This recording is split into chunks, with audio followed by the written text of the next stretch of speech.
Shalom, selamat pagi saudara. Bagaimana kabar saudara pagi hari ini? Senang sekali dapat menjumpai Bapak Ibu Saudara di dalam renungan pagi Spiritual Life. Bapak Ibu, pagi hari ini kita akan kembali merenungkan firman Tuhan yang diambil dari Kisah Para Rasul 10 ayat 34 sampai 48. Saya akan bacakan bagian perikop firman Tuhan ini bagi kita semua. Demikian firman Tuhan. Kisah Para Rasul 10 ayat 34 sampai 48. Demikian firman Tuhan. Lalu mulailah Petrus berbicara. Katanya, sesungguhnya aku telah mengerti bahwa Allah tidak membedakan orang. Setiap orang dari bangsa manapun yang takut akan Dia dan yang mengamalkan kebenaran berkenan kepadanya. Itulah firman yang ia suruh sampaikan kepada orang-orang Israel, yaitu firman yang memberitakan damai sejahtera oleh Yesus Kristus yang adalah Tuhan dari semua orang. Kamu tahu tentang segala sesuatu yang terjadi di seluruh tanah Yudea, mulai dari Galilea sesudah baptisan yang diberitakan oleh Yohanes, yaitu tentang Yesus dari Nazaret. Bagaimana Allah mengurapi Dia dengan Roh Kudus dan kuat kuasa, Dia yang berjalan berkeliling sambil berbuat baik dan menyembuhkan semua orang yang dikuasai iblis, sebab Allah menyertai Dia. Dan kami adalah saksi dari segala sesuatu yang diperbuatnya di tanah Yudea maupun di Yerusalem, dan mereka telah membunuh Dia dan menggantung Dia pada kayu salib. Yesus itu telah dibangkitkan Allah pada hari yang ketiga. Dan Allah berkenan bahwa Ia menampakkan diri bukan kepada seluruh bangsa, tetapi kepada saksi-saksi yang sebelumnya telah ditunjuk oleh Allah, yaitu kepada kami yang telah makan dan minum bersama-sama dengan Dia setelah Ia bangkit dari antara orang mati.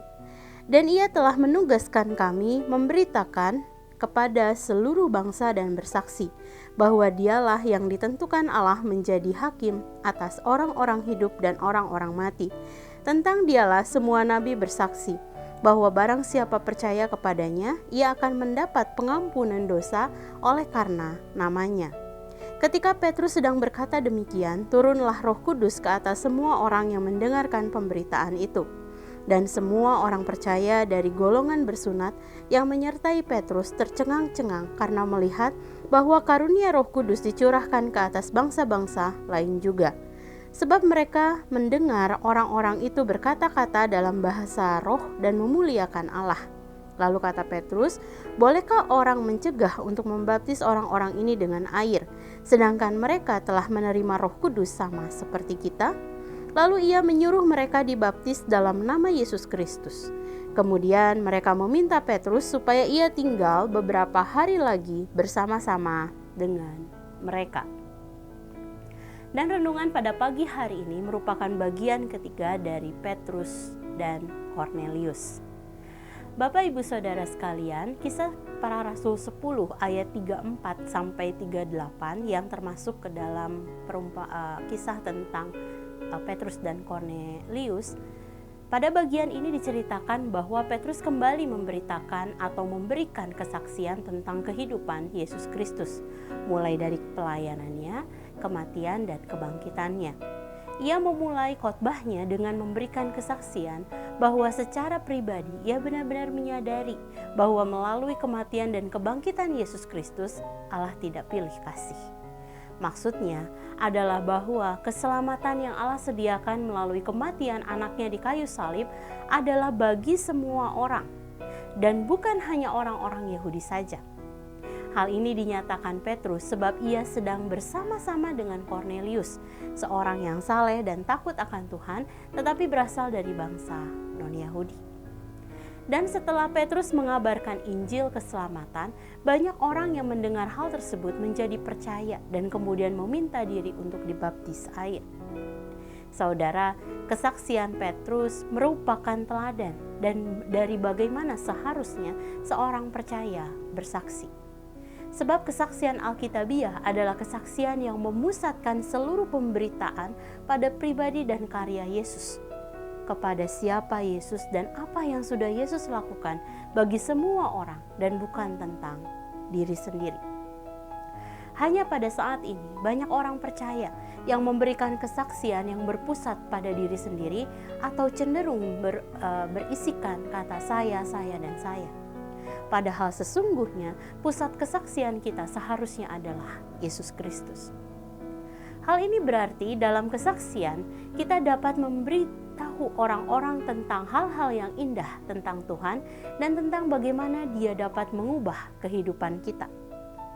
Tetapi jika kabar tentang kematian dan kebangkitan Yesus Kristus tidak menjadi pusat atau bahkan tidak ada di dalamnya, maka kesaksian tersebut tidaklah berarti. Sebab melalui pemberitaan tentang Yesus Kristuslah, maka Roh Kudus bekerja dan melawat hati setiap orang yang mendengarnya.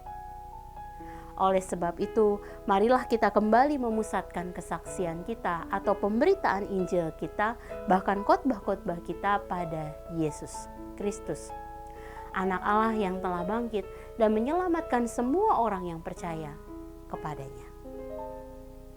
Saudara, mari sejenak kita merenungkan firman Tuhan yang baru saja kita dengar. Saudara, apakah kesaksian hidup yang kita beritakan kepada orang-orang yang belum percaya masih berpusatkan pada diri sendiri? Misalnya seputar kesuksesan kita, seputar jabatan kita, atau seputar apa yang kita miliki atau harta kita. Jika masih, mari kembali pada kesaksian yang alkitabiah, yaitu kesaksian yang berpusatkan pada Yesus Kristus sebagai Tuhan dan Juru Selamat kita.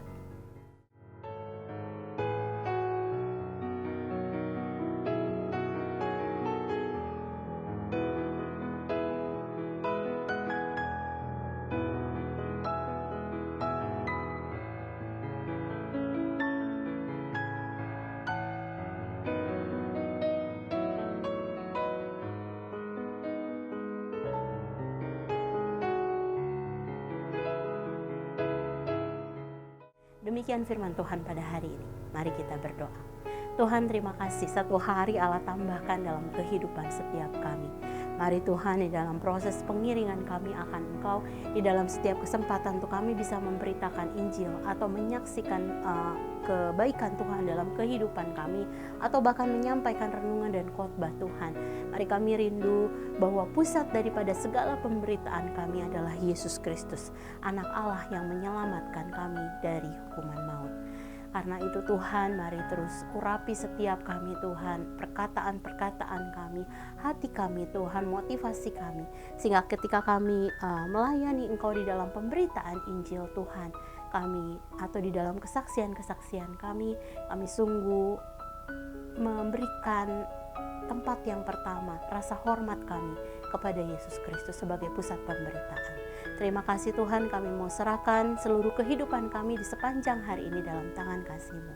Kami percaya akan menolong kami di dalam segala hal yang kami kerjakan. Terima kasih Tuhan, dan di dalam nama-Mu Tuhan Yesus Kristus kami berdoa dan mengucap syukur. Haleluya. Amin. Selamat pagi saudara, selamat menjalani hari bersama dengan Tuhan. Tuhan Yesus memberkati.